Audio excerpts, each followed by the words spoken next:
Hey friends, happy Thursday, Holy Thursday, the 14th of April. I'm Father Bill Hill, one of the priests at Holy Spirit Catholic Community in Rock Springs, Wyoming. It's nice to take a moment and to pray with you. Lent ends today.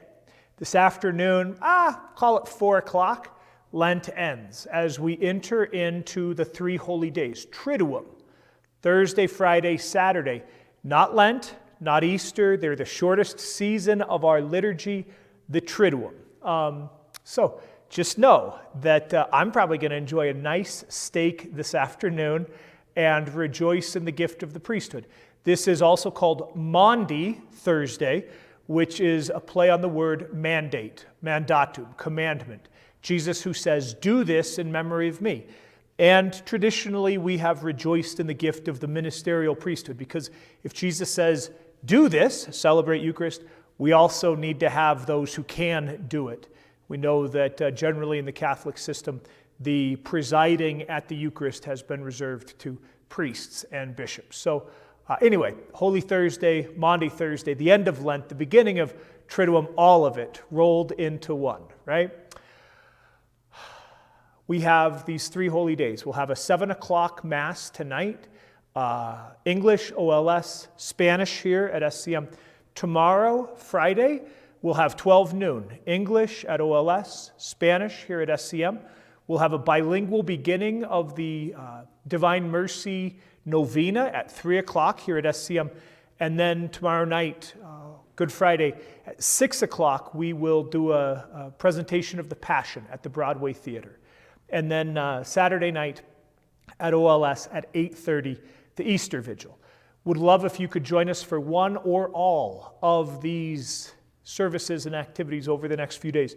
Powerful ways to enter into this sacred time with Jesus, as are these readings. So God willing, these readings will also help us to walk with Jesus in these days.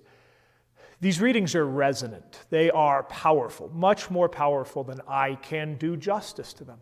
So the first reading, we have the law from Exodus, but it's good for us to remember the context of this.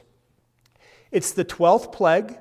It's the final moment when the people are going to be delivered and liberated and set free from slavery. And remember the context. The boys were being killed.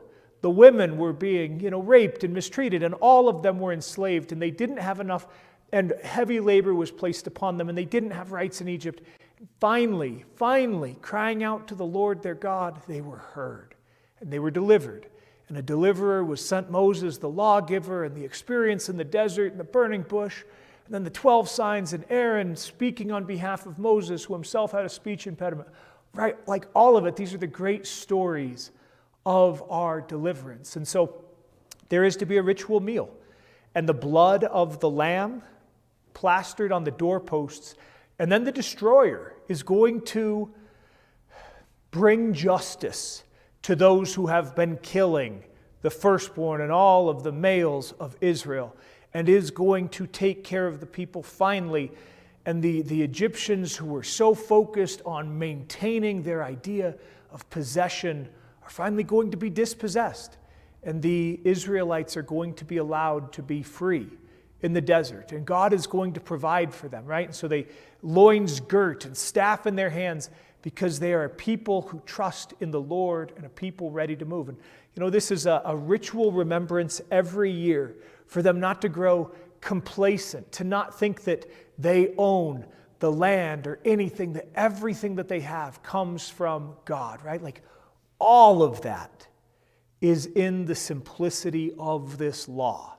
And that's the power of ritual and communal memory, because it is all bound up there. I don't really know what to ask you to pray with.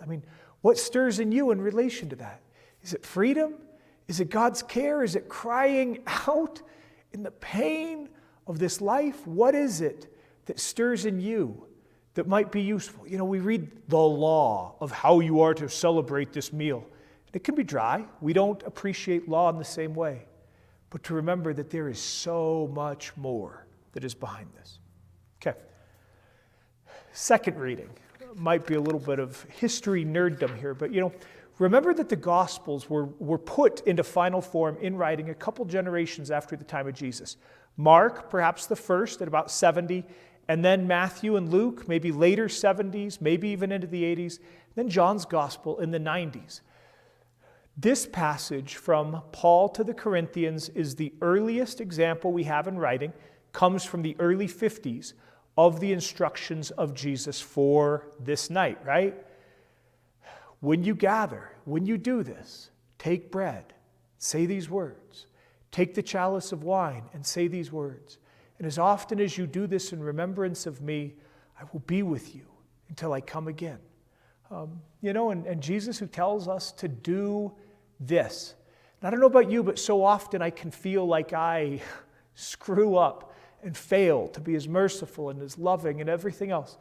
But maybe I just sit with it and say, Jesus, I am doing my best to do this in memory of you. And don't overlook the mystical language. We use it so often when we celebrate Eucharist that we grow numb to it, right?